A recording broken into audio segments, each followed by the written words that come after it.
Hola a todos, en este pequeño vídeo veremos un poco el entorno del programa Aspen Plus y cómo generar el diagrama de flujo para simular un proceso. Es un poco un vídeo de repaso, puesto que estas mismas pantallas ya son las que utilizaba yo hace varios años cuando daba balance de materia y energía con Aspen Plus. Y bueno, todo esto ya lo habéis visto, es solamente un repaso rápido. Disculpad que no tengo aquí todo el material adecuado y muchas de las pantallas no son, por supuesto, la última versión de la Aspen Plus, y también la calidad de los vídeos pues no está quedando como debiera, pero bueno, para entender un poco lo que aparece en estos documentos, que luego podéis leer con toda tranquilidad, pues creo que puede valer. En primer lugar, bueno, cuando entras en el ordenador donde está instalado el programa, normalmente hay un icono de acceso directo de Aspen Plus, de la última versión, o buscándolo en las menús de inicio, todos los programas, Aspen Tech, Aspen Plus, versión la que sea, versión 10, 15 o la que sea, ¿vale? A partir de ahí, normalmente comenzaremos creando un nuevo proyecto, que será una simulación en blanco, y le daremos un nombre, normalmente la sesión o la práctica que corresponda, y el apellido del alumno, y así podemos ir grabándolo en nuestro pendrive, todo lo que vayamos haciendo, por si se cuelga el ordenador o por si queremos llevárnoslo a casa, el trabajo hecho, y continuarlo en otro momento. Aquí está la pantalla que normalmente aparece en el programa, ¿vale? Una nueva o abrir una que ya estuviéramos trabajando anteriormente, ¿de acuerdo? Normalmente la primera pantalla que suele aparecer cuando creamos un proyecto nuevo, lo primero que necesita Aspen Plus es conocer dentro de la parte de propiedades, suele arrancar el programa con propiedades, para que le digamos quiénes son los componentes que van a intervenir, que van a tomar parte en el proceso, ya sea en las corrientes de entrada, en los mezcladores, si hay algún separador, en el reactor, etcétera. En nuestro caso, pues serán los componentes reactivos y productos, y también si hay algún inerte, algún disolvente o algo, todos los componentes que luego hagan falta en el proceso. Bueno, pues aquí tenemos que poner en inglés el nombre de todos los componentes. Aquí vemos abajo que se puede poner hydrogen, methanol. Si no sabemos el nombre en inglés o no conocemos la fórmula o el nombre común, bueno, pues nos podemos ir a la tecla Find y buscarlo directamente en la base de datos, ¿de acuerdo?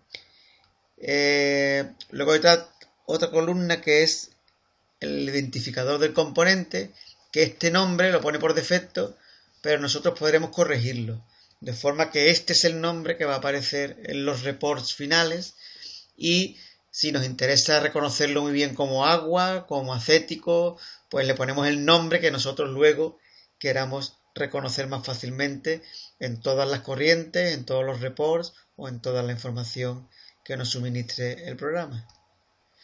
Aquí tenemos un ejemplo en el que ya se han metido 5 componentes, bien por su fórmula o bien por el nombre en inglés, y luego lo hemos nombrado como nosotros queremos, en español o con fórmula molecular o con el nombre común o como inerte. Esto ya lo decidimos nosotros para poder luego identificarlo fácilmente. Bueno, luego en el menú del programa, cuando vamos a Setup, por ejemplo, una de las cosas iniciales en un proyecto es definir el sistema de unidades. Por defecto tenemos los típicos: sistema internacional, en metros, kilogramos, segundos, Kelvin, mol, métodos ingenieriles, en pies, libras masa, segundos, Fahrenheit, o sistemas métricos, que son metros, kilogramos, segundos, grados centígrados, etc. De todas formas, nosotros podemos definir nuestro propio sistema de unidades. Es decir, por ejemplo, yo me puedo basar en el sistema internacional, pero llamarle sistema 1 o balance de materia 1 o reactor 1, y utilizar el sistema internacional, pero por ejemplo cambiar los Kelvin por grados centígrados, cambiar los pascales por atmósferas y tener más o menos el sistema internacional pero adaptado a mis necesidades. Para eso lo que haríamos es, dentro de este menú que hay a la izquierda, que tenéis que usarlo muchísimo, es muy importante utilizar ese menú. Bueno, pues aquí, dentro de Setup, una de las carpetas es unidades, sistemas de unidades, y nosotros podemos, aparte de los que hay, crear uno nuevo, llamarle reactor 1 o balance 1 o sesión 1, y nos pregunta en cuál nos queremos basar, le decimos que en el sistema internacional, y luego nos muestra todas las variables para que yo algunas las cambio Kelvin por centígrado, y me deja ir eligiendo los que a mí más me interesen. Luego, cuando ya empiece a especificar el problema, pues aquí arriba elegiré que utilice el sistema de unidades que yo quiero, el que yo acabo de definir. Y en tanto para meter los datos, para preguntarme los datos, como para mostrármelos luego, que también utilice ese mismo sistema de unidades que yo acabo de definir. O uno de los que trae por defecto, si me viniera bien. Bueno, aquí dice que este árbol de archivos es muy importante y de hecho lo vamos a utilizar mucho porque nos podemos ir directamente a reacciones, nos podemos ir directamente a los bloques, que son todas las unidades que tiene el diagrama de flujo, nos podemos ir directamente a los resultados de cada corriente, al diagrama de flujo, a las propiedades, etc.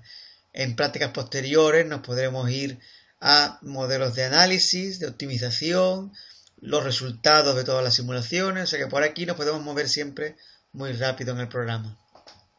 Otro botón muy útil es el botón Next, que es el que nos permite ir rellenando datos, ir completando el simulador y pasar al siguiente paso para que él automáticamente nos diga cuál es la siguiente pantalla que corresponde ir rellenando para hacerlo todo completamente en orden. Esto es muy importante, sobre todo cuando estemos empezando. Ya más adelante, cuando tengamos más soltura con el programa, pues nosotros podemos ir directamente definiendo en diferentes carpetas, pero por ahora lo mejor es ir dándole a Next para que él nos vaya preguntando, nos vaya dirigiendo o informándonos de cosas que faltan y que debemos rellenar. Bueno, aquí hay una pantalla típica de cuando ya estamos definiendo el sistema. Aquí es donde te pide que tú selecciones, que el usuario seleccione el método base y el método termodinámico para hacer los cálculos el programa. En este caso, como base se ha utilizado Penn Robinson y luego aquí podemos elegir Penn Robinson o modificaciones o variaciones de él. Penn Robinson con suave reliquón o con lo que sea. Todas las variaciones que puede haber. Para elegir bien el modelo está explicado un poco más en detalle en el vídeo tercero, donde nos explica cómo elegir el más adecuado según los componentes que tengamos en nuestro proceso y las condiciones de operación que vayamos a utilizar. Una vez que tengamos puesto todo esto, le daremos a Next y si todo está bien nos dirá que la tabla de datos y propiedades está completa y ya podríamos pasar al entorno de simulación, que sería pulsando este botón que estoy señalando aquí a la izquierda, para que ya podamos construir el diagrama de flujo. Cuando vayamos a esa zona de simulación, bueno, pues ya tendremos una pantalla que en la versión actual no es así, pero de todas formas muy parecida, en el que tenemos pues más o menos los mismos bloques. Un menú típico desplegable donde buscar las opciones y las herramientas. Aparte hay aquí unos iconos de acceso directo con más o menos las cosas que más se utilizan. Una barra de herramientas con un puntero para poder dibujar alguna cosa. La zona central, que es donde se incorporan todos los bloques y todas las corrientes para el diagrama de flujo. La parte inferior, donde están todos los bloques, todos los elementos, que pueden ser desde mezcladores, separadores, intercambiadores de calor, columnas, manipuladores de presión, etcétera. Y a nosotros nos interesará más, sobre todo en este caso, los reactores, que es donde podemos ver los 7 tipos de reactores que podemos utilizar. Y por último, aquí está la zona donde se meten las corrientes, que pueden ser corrientes de materia, corrientes de energía o de trabajo. Y este punto de aquí, el puntero, donde podemos ir cambiando a seleccionar un determinado componente o para arrastrar o para pegar un determinado bloque, etc. Bueno, aquí están los iconos que vemos en la barra superior, Setup y para qué sirve cada uno, Setup para especificar los componentes para añadir todos los compuestos químicos, para cambiar o seleccionar las propiedades físicas, para ir a las corrientes, para ir a cualquier bloque o unidad dentro del diagrama de flujo, para buscar algo directamente en el proceso, el botón Next, que es muy importante.